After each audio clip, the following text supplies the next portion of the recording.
energy surrounds us and binds us. What's up, everybody? Welcome back to Carbonite Convos. This is episode 31, and before we get started, I just wanted to say thank you very much for joining us on our first ever live stream here on the channel. Like always, I'm joined by my host, Alec Porterfield, aka Wallcrawler Pops, on Instagram, Twitter, and a TikTok that is growing rather quickly. How we doing today, man? Dude, I'm doing phenomenal. I'm super excited for our first live. We've come a long way, and the journey's been absolutely incredible. Again, thanks for the shout out on the TikTok. It is growing rather quickly. It's been a lot of fun. Pretty pumped about that too. Oh yeah, it's been super fun. So you guys, if this is your first time joining us, thank you. If this is obviously this is our first live ever podcast here at Carbonite Convos. So if this is your first time, you've just taken your first step into a larger world. And I gotta get this down because usually it takes us about 3 or 4 tries until we get the intro right. But this time clearly we got to do it in one because we are live right now. Again, if you guys are returning viewers, thank you very much for joining us for another episode, and thank you for joining us for this super exciting event in CC history. Alec, do you have any thoughts leading up to this point, and just any thoughts on how excited you are to finally be streaming on YouTube? Never thought we'd be streamers. Yeah, dude, to be honest, I feel like that's a huge step in the process. Obviously, we kind of, Nick and myself kind of had to learn some of the technicalities of it all, and going back from our first episode to now, I think we've grown a lot. We've learned, and really cool things have happened in the fandoms, so it's given us a really awesome opportunity to have a platform to talk about it, and I think it'll just continue to grow, and again, dude, I've been happy to be a part of the ride. Definitely. And before we get started, also, this is our first live stream, so not only is it like our first live stream on the channel, but it's our first time looking into all this information on actually live streaming. So we've had some audio issues, and we're kind of rigging the way that we are getting Alec's audio. So if you can't hear him, please let us know in the chat. For all of you who are watching right now, thank you very much. Hopefully one day we'll figure out how to see who exactly is in the chat.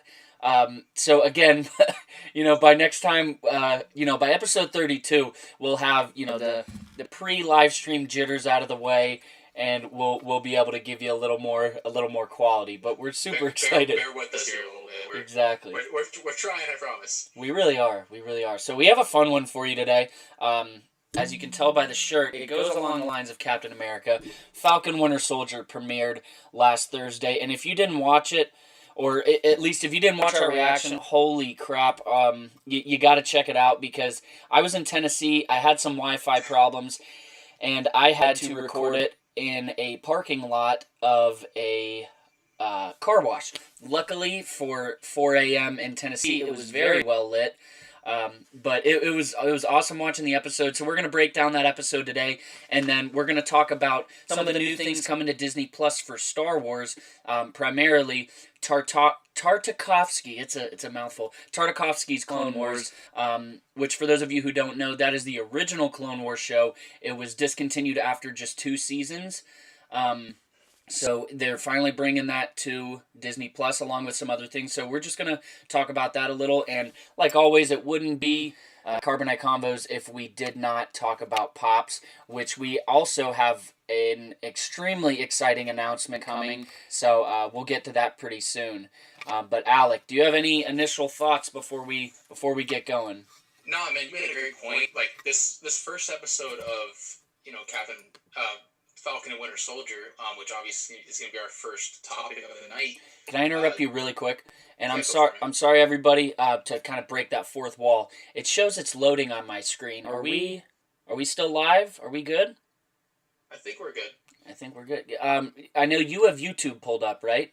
Yeah. You have the actual stream pulled up? Mm-hmm. And it's showing it's all good? We're talking, we're blabbing away? Should be. All right, sounds good. Give me a little thumbs up when you see me do that hand thing on the screen, just so I know we're good. Dude, We're good. We're good.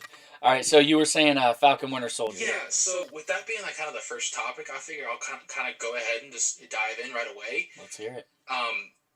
Go check out the reaction that we get, because in that we talked a lot about what is confirmed to be kind of the main topic of the show, and that's diving into these heroes as human beings. So obviously we got to focus on Bucky and a focus on Sam. And in the first episode alone, we saw a very humanistic side of them. We saw Bucky actually, talking about his PTSD, which I think is obviously a fragile subject for him. And then we got Sam talking about his financial issues after coming back from being dusted. We got some real events happening here that are a heavy topic. So off the bat, I think it's going to be a very deep show, and it's going to be a very again humanistic, human element. Again, is that a word? Show. I caught you on that last week. Is humanistic a word? That last week, and that one ended up being a word. This one's probably not a word. That was a fake word. That was an Urban Dictionary word. It could be in the CC dictionary. How about that? In the CC dictionary. But I think you're exactly right. Going back to Falcon Winter Soldier, I think it's for a more mature audience. Obviously, little kids are going to love it. People who are new to Marvel are going to love it, just because we're kind of going from WandaVision, which was like nothing we have ever seen in the Marvel Cinematic Universe, going into Falcon Winter Soldier. It's for a more mature audience, so everybody can enjoy it. But for those fans who watch it a little more in depth, and I guess take the time out of their day to do a podcast about it, you really start to see a lot of the intricacies of these superheroes' daily lives. And we talked about it a little on the reaction, that it's great to see this humanistic side of these heroes. That's me though. It's interesting to see this human side of these superheroes, because sometimes it's hard to relate to these people. They're shooting. They seem perfect. Exactly. They're shooting plasma, and not plasma. I don't think that they're shooting energy out of their hands. They can hold a helicopter. Yeah, they can the ground with their bare hands. They can kick a bus and have it swing back 50 feet. Like they're superhuman. So I think in this show we're really gonna see them in their day-to-day lives, and that's what Kevin Feige said, that we're gonna go home with these heroes in this show. We're gonna see what it's like to recover from the superhero life, especially post-blip. And they've talked about that a little bit so far, what it's been like living in the blip so far, past the blip so far. So I'm super excited. And going off the blip, I think post Endgame we didn't really see too much. We did have a big hiatus, but in Spider-Man Far From Home, we got a short little montage at the school about the blip and whatnot, but they didn't really go into too much detail or too much emotional detail. We saw it in heavy detail in WandaVision with Monica Rambeau. She loses her mom in between then. She pops up in the hospital. And now we see it automatically in Falcon Winter Soldier, where, this big group, the Flag Smashers, which we'll get into today, they think that the world was better off when they were in the blip, when half the universe was gone.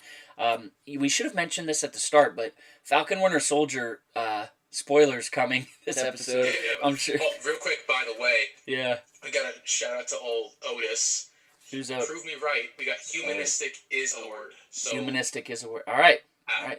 Father Ramsey says that humanistic is a word, so we'll go with that. Love that. We'll go with that. And our first ever live stream comment comes from Jim Ramsey himself. Funko Senior. Funko Stud Senior. I love that. All right, so you were talking. You're saying. Back on point. I'm actually kind of glad you brought up a little bit of Wanda, because another thing I'm actually super excited about with the show is this is the filming and the type of show this is almost the exact opposite of WandaVision. WandaVision, what do you mean? every week has guessing what's gonna happen, fan theories out the whatever, the wazoo, pretty much. And then, just the unrealisticness of it, of magic and all these things going on. This is, again, more human. We're not going to be, necessarily led on, the possibilities of what could happen. It's going to be more, let's say, Bucky gets in trouble or something. We know the potential outcomes of that. He fights his way out or he dies. There's really no in between. Versus in Wanda, we're like, oh my God, is Doctor Strange going to show up? Is this guy going to show up? Is the world going to explode? Like, yeah, you know what I'm getting at? Yeah, for sure. And let me ask you this. Based on the first episode, was that what you were expecting, or were you expecting something different? No, I think it stayed pretty true to what the expectation is and will continue to be. Yeah. Because we're going to say it 100 times tonight, it is humanistic. And it just shows who they are as people. And that will continue to be the theme throughout the entire thing, as well as we're gonna get introduced to new people and new characters 100%. But nothing is going to shock us, I feel like, and nothing is going to be like all as surprising as as a potential Mephisto pop up in Wanda. Yeah, exactly. So I guess let's just get right into the episode. And we're not going to break down this episode scene by scene. That's not what we're doing tonight. We're just going to highlight our thoughts from the first episode, exactly what we've been doing with this channel the entire time. So I thought it was really cool how right when we get into this first scene, we just get straight action, and we see Falcon kick ass like we've never seen before. He's always been a badass, but we saw him pretty raw, uncut in this episode. That was super cool to see him. Especially with his wings. Obviously, we've seen him fly several times, but he's never flown like that. He's never done that. No, and he's never really, except for outside of Civil War, used Red Wing all that much. Yeah. So, and we got to see Red Wing as kind of his own little character. Yeah, definitely. Kind of similar to like when Anakin talks to R2 a little bit.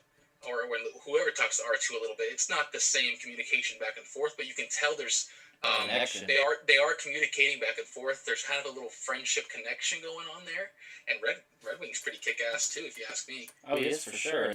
Before we continue, a shout out to Andrew from Outer Rim Reads. He's in the chat, so thanks for joining us, Andrew. And I am actually going on Outer Rim Reads this Thursday. We're recording. I'm not 100% when the episode's gonna come out. But we're going to be talking about chapters 29 through 31 from Master and Apprentice. And for those of you who don't know what that book is, it's pretty much about Qui-Gon Jinn and Obi-Wan Kenobi as clearly Master and Apprentice before the events of the Phantom Menace. So I'm super excited. It's a great book. He's got a great channel over there. Definitely check him out at Outer Rim Reads. And yeah, it should be a good episode. But back to Falcon Winter Soldier, talking about Red Wing. That is, that puts up a little fight for one of the coolest little, I wouldn't call him a droid, I wouldn't call him a robot, anything like, I don't really know what to call him, like a gadget, but it is super cool, for sure. No, absolutely, and I'm excited to see, what type of adventures he gets into as well. I can only imagine how many times he's going to bail Sam out of trouble. Oh yeah, for sure. It's kind of like Mando's whistling birds. A little bit, yeah. A little bit. It's that red button you press when you're in danger.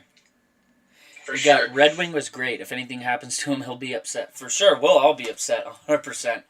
How about within the first couple minutes, we get a pretty big cameo. Well, not pretty big, but we get a decent cameo.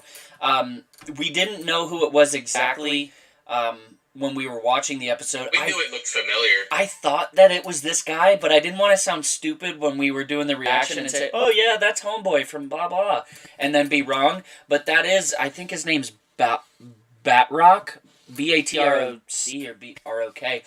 We see him in one of the first scenes of Captain America Winter Soldier. So already there's ties to my favorite MCU, non-Avengers MCU movie.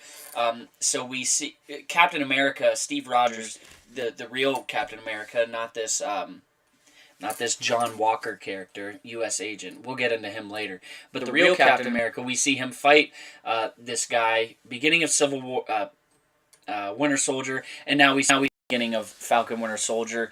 It was loaded with Easter eggs, so I know that's gonna be how the entire series is. So I'm super excited. Absolutely. Also in that scene, we got introduced to, I think, who may end up being a fan favorite character in this, kind of like how Jimmy Woo was in Wanda. Yeah. And I'm just gonna go ahead and get into this if it's cool with you. I'm talking about Joaquin Torres, who we obviously got. He was driving the Jeep. He was talking to Sam in the second scene when they cut to it. So real brief. I'm just gonna go through a little quick rundown of like who he is as a character, because we're 100% gonna get some development out of him. So he's actually not that old of a character as far as Marvel Comics go. He was actually introduced in 2015 in the first issue of Captain America, Sam Wilson, when he took the mantle for the first time. So just real quick, I'm just going to read this off. Basically, he was born in Mexico, and moved crossed the border when he was a kid, and he was living in America. Always a good Samaritan, like always trying to do the right thing. He was constantly going out into the Mexican desert and leaving supplies, food, water, and medicine for people that were trying to come to the country. And eventually, because he was out there doing this thing, he got in some trouble. Okay, and with this organization called the Sons of the Serpent. Okay, and basically what this organization was doing was kidnapping people, sending them to New York City to get experimented on. Right? Yeah. Torres eventually got captured and sent out, and he was missing for a couple days when his grandmother, who was also living in the U.S., reached out to Sam Wilson for help because she knew something bad had went down. Sam ended up tracking him to New York City, but unfortunately he got there kind of late and had been experimented on. But isn't that what gave him his powers, though? It's exactly what gave him his powers. So it was kind of fortunate for him. He grew these wings. He grew physical wings out of his body, as well as talon-like feet, raptor-like eyes, regenerative healing, and he also gained a psychic connection with Red Wing, which ultimately allowed him to take the mantle of Falcon. Hell yeah! So I imagine we're gonna get some sort of similar comparable story in this. It may not be the same, and I don't know if he's going to get realistic wings. I don't know if that's ever going to be a thing in the MCU. X-Men connection or whatever, mutant connection. But I see that happening. I see, Sam end up getting the shield back in some capacity, retaking the mantle, and then Torres is going to be some equivalent to his comic character. Well, to back up a little bit, we see one of the shocking things in this first episode was that Falcon, Sam has pretty much denied this role of taking on the mantle of Captain America. We see Rhodey question it. Why didn't you take up? Why didn't you continue? I can't remember exactly what he said, but he asked him, why didn't you, follow in his steps? I think he said, why didn't you take the mantle? Yeah, something like that. It might have been. So, with the ending with U.S. Agent, getting the shield, it's pretty clear that Sam isn't a fan of that, as none of us are. I already hate John Walker. I keep having to look at my paper because I keep forgetting his name. Carl from Up? Yeah, exactly. He looks like a Marvel Pixar character. That's been a meme going around everywhere. But yeah, I already hate him, as do plenty of other people. But I do see Sam like you said, getting that shield back. Obviously, I see him taking on the mantle of Captain America. That leaves a void to fill with Torres then being able to take on the mantle of Falcon. So it's definitely exciting. I'm 100% like Sam is going. I think Sam's going to get that shield in general back. I think U.S. Agent will become a reoccurring character in the MCU and do his own thing. Well, but yeah. I think that individual shield, Sam will get back. Let me ask you a question real quick. What is up? Let's just say that U.S. Agent was not a thing to this point. Okay, do you like Sam's decision to not take up the mantle, or do you kind of wish that he would have done that? No consequences, no U.S. Agent, no one else gets it, just in general. I'm going to kind of base it off of what we're going through today. With the division in our country and everything, I think it's pretty clear that, at least in my lifetime, America's never felt more divided. And, if the MCU goes along the same track, I'd assume they are. They just came off literally the most devastating event in the history of the universe with the snap and then the blip. Amir Green, what's up, man? He always pops in and says, hey, I appreciate it. they just went through one of the most traumatic, the most devastating thing in the history of the universe with the snap, then the blip. So to compare that to today, I think there's a lot of division in America. And Captain America was created because the United States needed this patriot. They needed someone who stood up for the right things. Not to get too... I don't know. Sentimental. Yeah, not sentimental. Not to get too deep, but I think now more than ever, we need that Captain America character. I was glad that during Endgame we didn't have to see him die. I was always nervous about that, seeing Captain America die with my own two eyes. But I think now more than ever we need a Captain America figure. So it would have been nice for him to take up that role right after Steve left it. But I think that gets me excited to see when he takes up that mantle. Because if you watch any movie, it's going to happen. We're not dumb. We're adults here. We can see that Sam is going to get this shield. He will be the new Captain America in some capacity. So do I hate his decision? No. Do I understand it? Yeah. Those are big shoes to fill, especially for a non-superhuman person. He has a big military. He just has a suit. He just has wings. Exactly. That he can control. He has that military background and everything, but those are some big shoes to fill. That mantle of just gleaming hope. So I don't disrespect his decision. I don't blame him one bit for being a little reluctant to take that up. What do you think? No, I'm right there with you. I agree with you to 100%, but I kind of like the decision of him not doing it, just because I feel like that gives such a high amount of respect to Cap. For sure. Obviously, he's the best of the best. He's literally capable of carrying the hammer, and he was willing to literally fight an entire army by himself, knowing he's gonna lose, just to fight until the very end. And it's very similar to talking about bringing Iron Man back in the MCU. I don't want to. Can't happen. In a way, I don't want to see the continuation of either character because they went out on such a good note. For sure. So, I know. I think everybody feels that way. Steve Rogers, I know they're not the same person, but I personally kind of don't. I'm going to be happy with it, and I think it's going to be awesome. But in a perfect world, I would like there to not be another Captain America, just because I feel like it takes away a little bit from the original and the sacrifice that he made. And I think that kind of goes in to being, he will never be Captain America. He won't be Steve Rogers. Steve Rogers was Captain America, but he can follow in those footsteps in some capacity. Like we said, he can be that new symbol of hope after Steve Rogers is gone. Sure. So let's not get too. Let's keep it moving a little bit. Let's get into Bucky. Yeah. Also, I think one of the most surprising things from this first episode was that Bucky and Sam weren't together. I don't know why, but I kind of figured that they were going to be, linked from the start. So it's interesting to see that they're both going through their own real world stuff.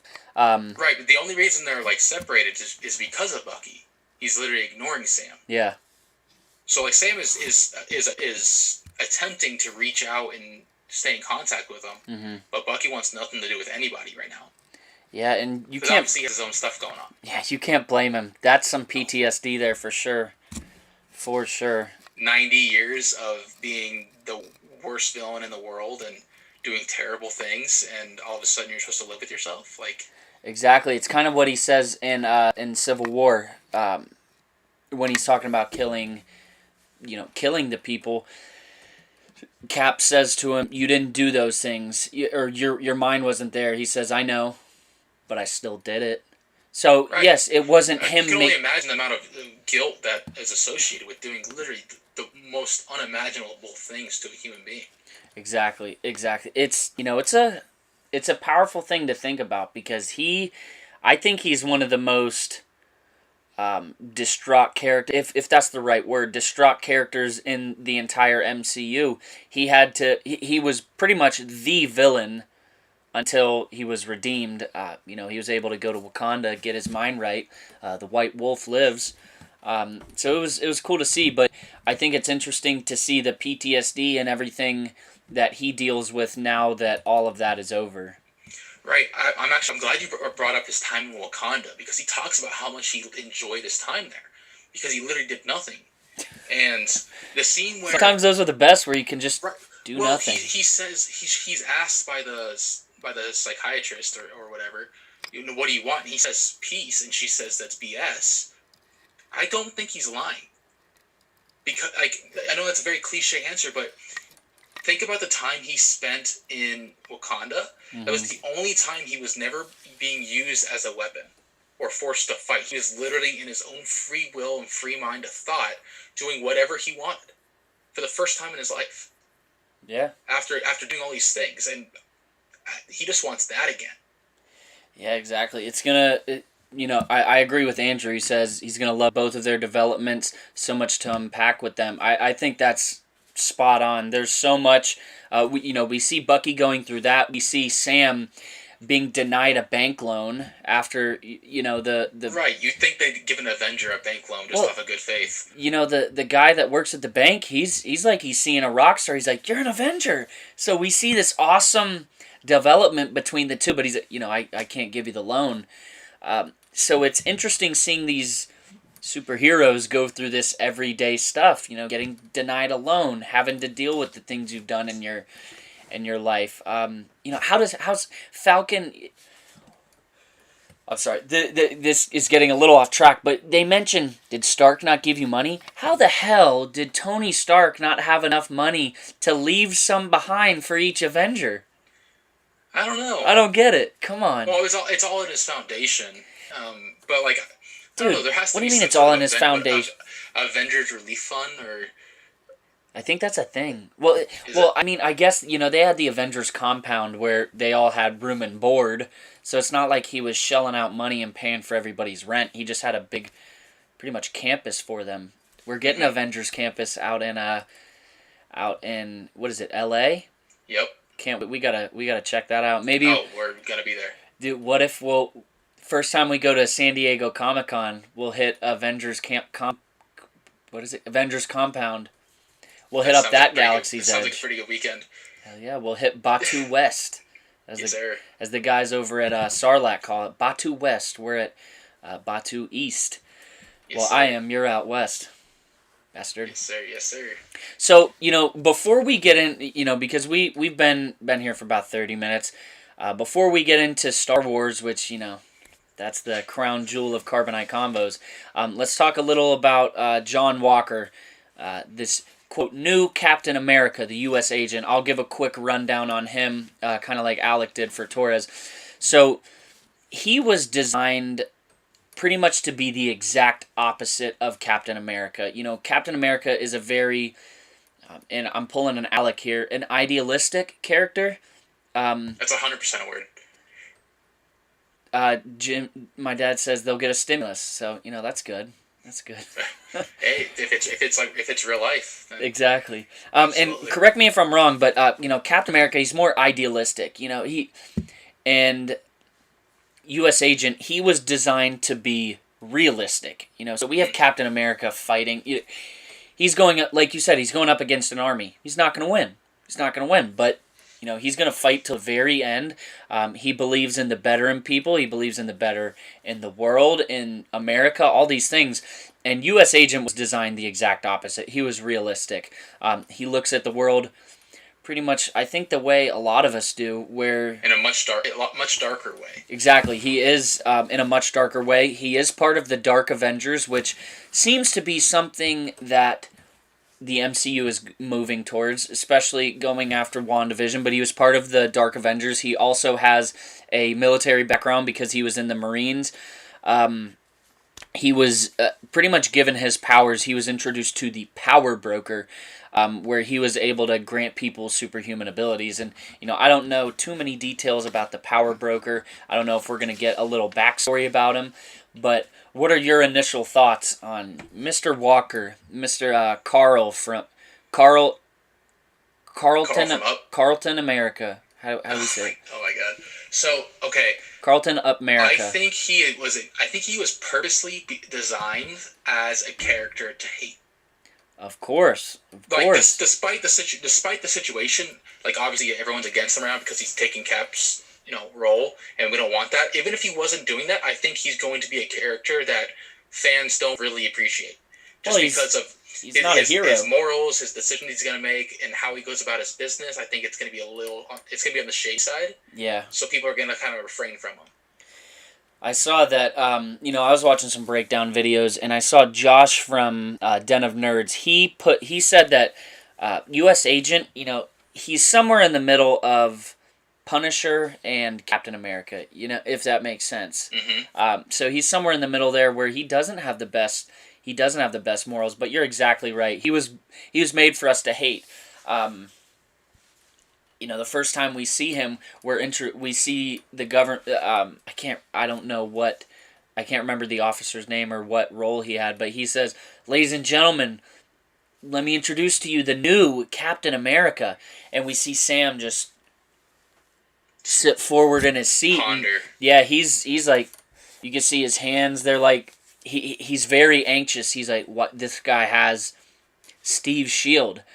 So he's definitely going to get it back, but you're 100% right. He was designed for us to hate, and that little, I wish I had a bleep button so I could say the word I want to say and bleep it out, but that little freaking wink he did at the end, because he has Cap's shield, and he just has this little smug look on his face, and it's like, I just want to smack him. And I don't know if he has superhuman abilities at this point. I can't imagine he doesn't. They wouldn't just give Cap's shield to the common folk. But I don't know. I automatically don't like him, like you said, how he was designed to be. Sure. Well, I mean, he's 100%. At this point, he has to be super soldier-esque. Just because we know the serum's been recreated, which kind of, if you're good with that, I'll kind of get into my last point about the whole show as a thing. And we're talking about the villain a little bit here. So we got introduced to the organization LAF. They call themselves the Flag Smashers. And the guy we see absolutely knock out, curb stomp, as Andrew said, Torres, I only can assume he is the villain known as Flag Smasher. Yeah. Because he does have superhuman ability. We could see he 100%. Absolutely. He kicked a car like 20 feet. Right. I can't believe he didn't die. I know. That's what Andrew said earlier. He said, I cannot believe he didn't die when he got curb stomped. But he's very comparable as far as morals go to like Red Skull. Obviously much stronger, but he's much stronger. Physically, yeah. Really? Because Red Skull was pretty strong. Yeah, but I mean, I'd say so. Just because he's newer, he can literally go toe to toe with Cap. Yeah, but so can Red Skull. Because Red Skull was made from the same serum that Cap was. Yeah, no, you're right. That's actually a good point. I didn't think about that. But in the comics, there's actually 3 different Flag Smashers at one point. And just real quick, the first one we have, and I hope I'm saying this right, is Carl Morgenthau. And basically, he was the first one, and how the origin of the Flag Smasher came about was that his father was a Swiss diplomat, and he was killed in a riot. He was trampled and killed in a riot. So that caused Carl to, hate patriotism and hate flags and hate symbols and all these things, and eventually take on the role. Go down the years, he does all these things, he fights all these people. He's actually eventually killed by Domino. Okay. And then immediately after, the next guy is Guy Thieralt. He took up the title after he was killed, and he joined forces with the organization Ultimatum. And basically, little fun fact for you, he actually has a very strong connection with Spidey and Venom. He fights them a good little love chunk. it. So let's go, and he's eventually killed by Deadpool. All right, so we're getting a pretty well-known, well, not well-known, but a pretty involved character. Yeah, and here's the really interesting one. Okay, the third one is LMD, which stands for Life Model Decoy, and basically this decoy was created by Eric Selvig under the control of Captain America when he is working for Hydra. When Cap was essentially, his memories were rewritten to think that he was a part of Hydra. Yeah. He took over Selvig, had Selvig create the third Flag Smasher. And for those of you who don't remember, well, who might not remember who Eric Selvig is, he was the scientist the scientist in Thor. Shout out Fred from Death Star Dispatch, just hopped in the chat. Thanks for joining, bro.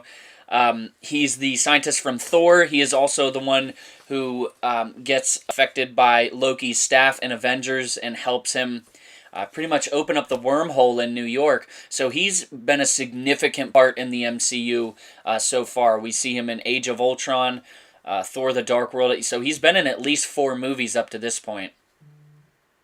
No, for sure. And and we haven't seen him in a while, so I'm curious if there's maybe any sort of connection that might bring him back. We got Darcy back, so exactly. Who knows? Who knows? But is there, is there anything else on Falcon Winter Soldier before we move on? I'm super excited moving forward. No, absolutely. I'm pumped as well. I think we got into a good little chunk of it, and that's all we know up to this point. Obviously, do you off the top of your head on how many episodes are confirmed for the season? 6 episodes. So we got 5 more good lengthy episodes to find all this out. So yes, sir. So little bit. We're gonna take a side step really quick. We're gonna bring a new.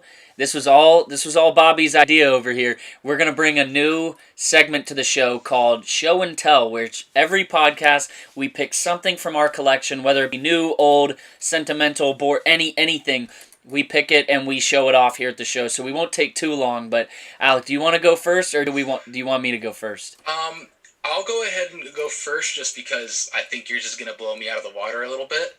Yeah, buddy. And I'm excited to see it. I haven't seen yours yet, but just as far as new acquisitions for the week, Star Wars fans, I think you'll like this pretty. I can hear his head bobbling. I know. So we got the Tatooine Qui-Gon Jinn, part of this new Across the Galaxy Funko line. He came in on this past Saturday. Give a little look-see here. He is so cool, and I'm so excited to have him next to my young Anakin from Phantom Menace. Don't remind him up to this point. We have 2 Qui-Gon. Well, now we have 3. Up until now, we had 2 Qui-Gon Pops. One was a glow-in-the-dark one, which I have up there. It's all blue. You can get that one for like $50 to $100. I got it for $20 at a Comic-Con, which was super dope. And then you can get the big fish, which is $900, which is just a regular Qui-Gon Pop. Me and Alec theorized on the show a couple times that we didn't think they were going to make this anytime soon. But excuse me. Yep, they made a new Qui-Gon Pop. I actually have mine still in the package because Alec, I didn't tell you it came today. So nice. Alec, while I was in Tennessee, I had no service, and the pop went up. I didn't even know it, and I turned. Sold out in I know. 10 minutes. I look at my phone. I get like 5 texts at a time. A couple from Alec, Fred, who's in the chat. Alec said, "Yo, Qui-Gon's up. Yo, you need me to buy you one? Yo, I got it just in case it's getting delivered." So it was a huge, huge bromance right there. I really appreciated it. So I got to make a TikTok about that. Sure. Did you have anything else? Yeah, actually, I just picked this up today. If you're a regular viewer, I've talked about it a good few times. My first thing I ever loved as a kid, accurate representation of my childhood, is Pokemon. So I'm really trying to grow my Pokemon section. You guys can kind of see it back here. So I picked up Raichu today. For those of you who don't know, he's Pikachu's evolution. I'm pretty sure everyone knows who Pikachu is. I saw him at a store, and I was like, dude, this thing is so dope. He's awesome. And I had to snag him. Yes, sir. Yes, sir. All right, you ready to see this? Yeah, I haven't seen this yet, so I'm very jealous, and I need this. All right, so what I'm about to show you It retailed for $225. As I was leaving Tennessee, it went up. It was GameStop's deal of the day. They said, if you order within 40 minutes, you'll get it by 2 p.m. today. So I had a 10-hour drive, so I didn't care if I got it by 2 p.m. or 2 a.m. But I ordered it. They delivered it. I got it for about $115, delivered right to my door. I was pretty pissed they didn't put it in a box. They literally just shipped it in its packaging. They didn't put it in a box. So once you see it, you'll be like, damn, GameStop, you didn't... Someone could have easily taken that. But it is the Emperor Palpatine Force FX Elite Lightsaber. Now, I think this is like my 12th lightsaber, but this is my first Elite lightsaber. I didn't even know that was a thing. So I did an unboxing that will come out. We didn't do the announcement. We'll do the announcement right after this. We'll talk about it. We'll talk about that after this. So this is the lightsaber right here. So I'll just ignite this bad boy really quick. All right. So right off the bat, you can tell it's a much smoother ignite. That's and nice. What's it called when it goes in? Like when you holster it? Yeah, holster. All right, so it has much smoother. All right, so I'm gonna go into a couple of the effects. So this, when you move it, it glows white, right? All right, so this is the blaster effect. Oh shit! No, it's not. This is the blaster effect. Fuck. Sorry, bad word. All right, Alec, can you see that? Yeah, that's so you press the button, it's like blast is hitting it. This is the effect where it's like you're cutting through a wall. Ooh. Yeah. Nice. So it's like... Alright, now my personal favorite. The Force Lightning effect. Ooh. Dude, that's tough. He's the traitor! Unlimited power. That's great. Unlimited power! Yeah, so here, it's got my fingerprints all over it, but super nice lightsaber. This is probably going to be the coolest show and tell I do. So it's all downhill from here, but it's, this is like Fred says, it's a beauty of a saber. So yeah, I'm super hype about this. So we meant to say this earlier. Big announcement coming from Carbonite Convos, in that we are actually starting a second YouTube channel to work better with the algorithm, to work better with our listeners and any future listeners. We're making a second channel dedicated to our collections. Now, if you know us, you know that our collections are pretty much our biggest hobby. Me and Alec, anytime we're together, we go pop shopping. These collections are pretty much, it's our biggest hobby by far. A huge by passion far. Of both of ours. So to go better with the YouTube algorithm, and I don't know the word. Moving forward, we decided to have all of our collection videos. They needed to be on a separate channel because we thought it was doing us more harm than good, mixing all the different types of videos we do, because we do podcasts, reaction, short stories, and then all of the collecting stuff, which you can have an entire channel just on our collecting stuff. So that's what we're going to do. It's going to be called Carbonite Collecting, which is obviously a branch of Carbonite Convos. We already have the Twitter up and running, so you can check that out. But we're super excited. So anything that has to do with our collections, it's going to be up on that channel, whether it be reviews, unboxings, anything. We're going to throw all of our TikToks up there based on our collection. So we're super excited to get into this, and definitely when we get it up and running, we'll post the links everywhere. So be on the lookout for that for sure. For sure. Absolutely, I'm pumped about getting that going, man.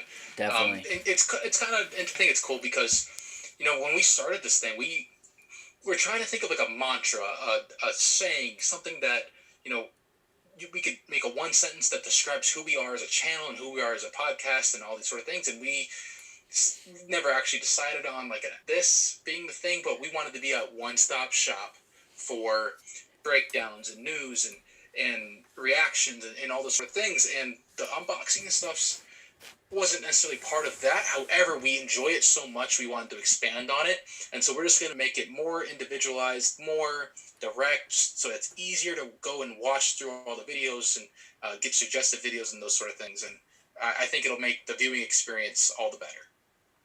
And maybe you should have done the announcement, because that was much better than mine. That was much better. Damn. Put me to shame. How do I follow that? I don't know. Well, we can go ahead and just get into the new Disney Plus stuff. Exactly. So we'll get into this. Coming April 2nd, we're getting Tartakovsky. He's a legendary animator, most well-known for his work on Samurai Jack.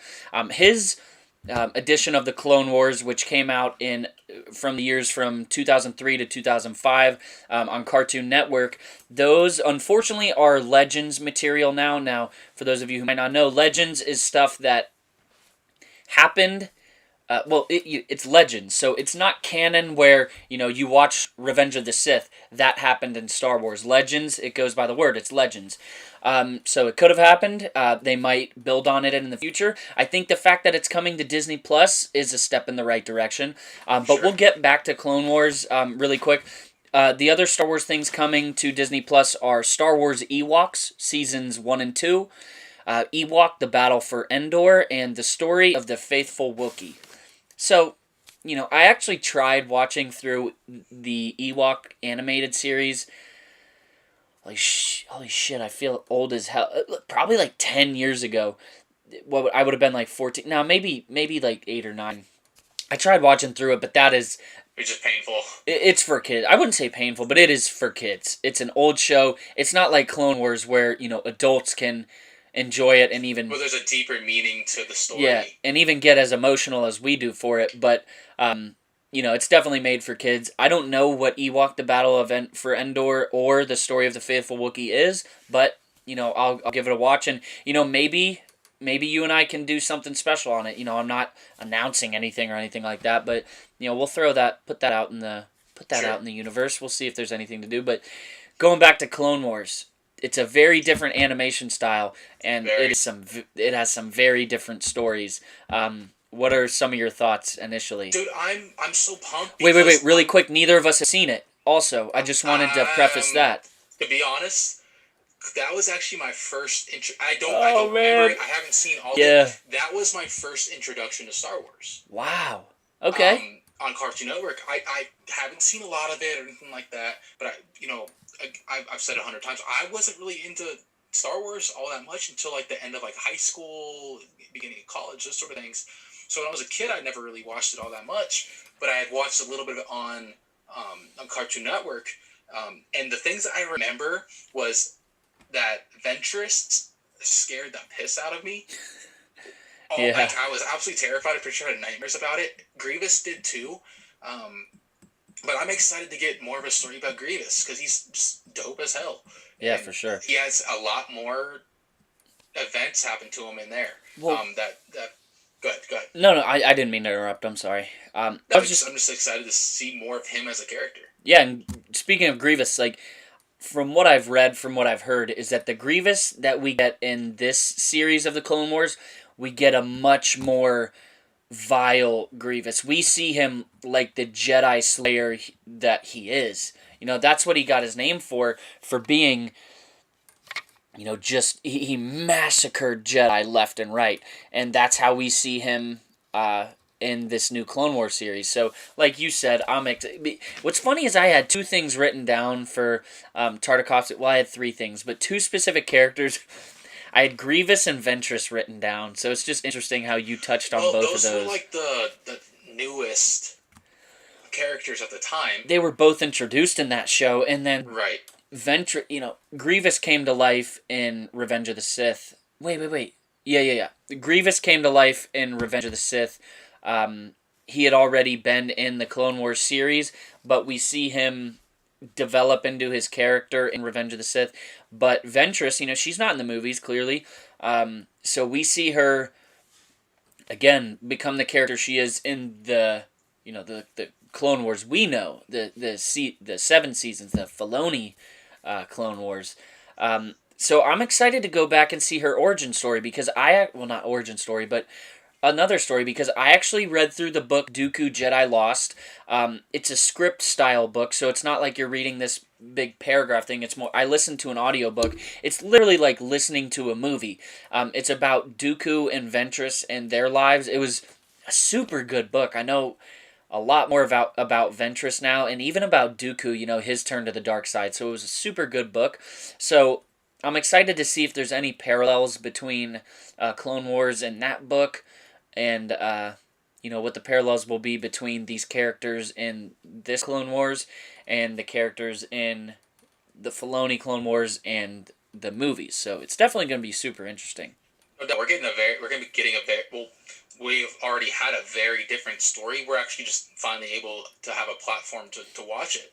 Exactly. I think another thing is the Jedi are much different because there's only so much you can do live action, and right. But in animation, hence the hate on Ahsoka and Mando, and not being able to physically do.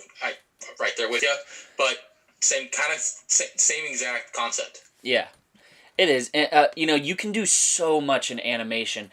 So they did so much in the Filoni Clone Wars, but from what I've seen and read, they did it even more in Tartakovsky's Clone Wars because the amount of power that they have, the way they move, is unhuman-like. Like, it's not human.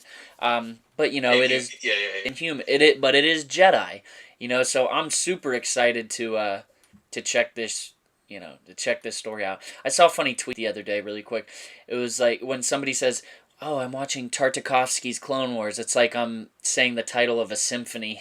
I thought that was pretty. I haven't looked at, you know, the title the same since. Right. But it's funny. You know, that's all I have. I had a couple pop announcements that came out within the past couple days, so I'll run through those very quickly. Under a minute. Put the timer up.